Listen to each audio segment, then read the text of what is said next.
Hello there, this is Chino, and today we're going to talk about phrases, and particularly the noun phrase appositive. Some of you may have heard this term before and may be asking what exactly is an appositive, and that's what we're going to discuss today. We're going to take a look at the definition of the appositive first, and then take a look at some samples, and then take a look at how we're going to write these appositives. So first, the definition. An appositive phrase is a noun phrase, which basically means a phrase with a noun as its basis that identifies or identifying a person, place, or thing.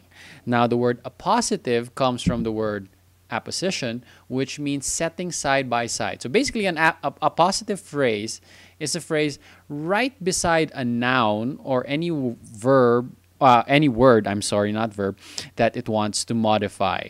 And its purpose is to explain and clarify this word.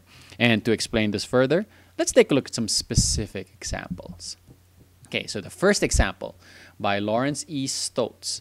And his sentence goes, Fred Stewart, a thin, wiry little man with sunken cheeks and red-rimmed eyes, met them. So what I'd like to do first, whenever I analyze sentences, the first thing I always do is look for the core sentence. The core sentence. And if you remember core sentences, or if you forgot core sentences, you can take a look at my other video about core sentences. And right here, we have the subject of the sentence, the topic of the sentence, which is Fred Stewart, and met, which is your verb. So your core sentence is actually Fred Stewart met them. And in the middle, right here, we have your noun phrase appositive. Now, what does this appositive do? This appositive gives an additional explanation, identification, additional color, if you may, to the subject of the core sentence, which is Fred Stewart met them. And it gives an additional description to Fred Stewart. So Fred Stewart, comma, a thin, wiry little man with sunken cheeks and red-rimmed eyes, met them. So as you can see, appositives are set off by commas right here. And it's a noun phrase because if you take it by itself, it cannot stand alone as a core sentence. Let's take a look at another example from one of my favorite authors, Harper Lee. A balding, smooth-faced man, he could have been anywhere between 40 and 60. So, first thing is to identify the core. What's this sentence about? He, we don't know who he is because this is just a pronoun. Could have been is your linking verb, okay? And, which makes this phrase, this noun phrase over here, your appositive. Aha. Okay, so again, you have to ask yourself, what does this noun phrase do for our overall sentence? This noun phrase explains and clarifies who he is, gives it an additional description, if you may. The core sentence would survive without this appositive. Oh, did I misspell appositive? Sorry. Appositive phrase here.